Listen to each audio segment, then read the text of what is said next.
Imagine-toi dans ta vie, bien tranquille. Ta femme, tes gosses, tes potes, les endroits que tu fréquentes. Ouais, je parle au passé. Car là, on est en prison. Dans le cinéma, tous les réalisateurs sont d'accord sur une même chose. Filmer la déchéance du protagoniste et ainsi montrer la perte de repère de celui-ci. Terrain de sport sera le dernier endroit où il peut se sentir avec un tout petit peu de liberté. Et qui va lui faire oublier l'espace d'un instant sa pauvre condition. La caméra pourra maintenant sortir des couloirs et des cellules étroites, prendre de la distance, faire des plans plus larges. Comme pour montrer que le protagoniste est un peu plus libre de ses mouvements. Mais le sport en prison a-t-il une autre utilité ? Quelquefois, ouais. Il peut avoir une utilité scénaristique. Dans The Longest Yard, le sport va agir comme un fantôme du passé pour Paul Crowe, ancienne star du foot américain et tricheur.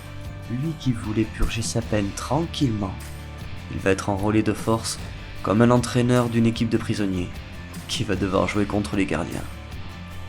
Ce fantôme du passé va le pousser à sortir de ses anciens vices pour devenir une meilleure personne. Le sport peut agir comme un moyen de rédemption. Dans Forever Strong, Rick Penning se retrouve enfermé suite à son mauvais comportement en société. Il va se retrouver engagé dans l'équipe de rugby rivale à la sienne, et les valeurs qu'il va y trouver vont le changer.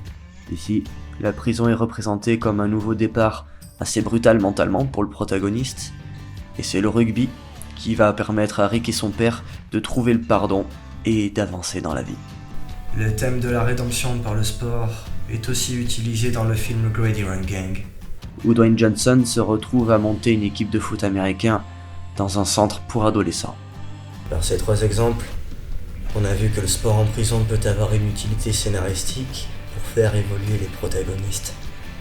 Ce n'est pas toujours le cas. Il peut être utilisé juste comme un fil conducteur. C'est le cas dans Legends 2, où les protagonistes sont en prison et vont entrer en rivalité avec un autre gang, et la confrontation finale va se faire sur le terrain de sport de la prison. Également dans Undisputed 2, George Chambers espère avoir un séjour à peu près tranquille pour un crime qu'il n'a pas commis. Mais il va se retrouver embarqué dans un combat face à Boyka, le champion free fight de la prison. Ici, la prise de vue des combats se veut totalement spectaculaire, mettant de côté le réalisme d'un combat de MMA.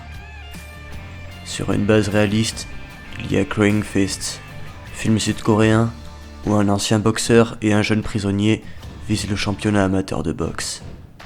Maintenant, voyons ensemble des scènes où le sport en prison passe sur le plan secondaire du film.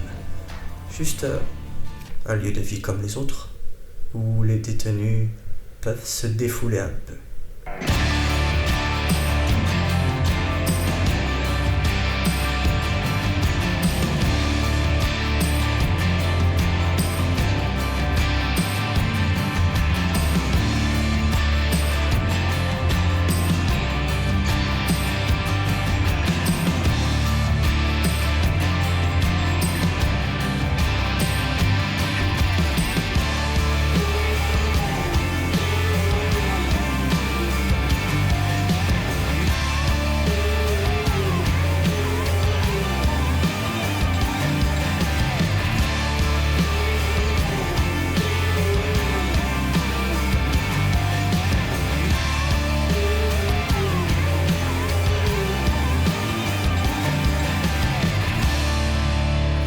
Sport en prison, c'est fini. J'espère que ça t'a plu. N'hésite pas à liker, à t'abonner et partager la vidéo. Quant à moi, je te dis à ma sortie de prison.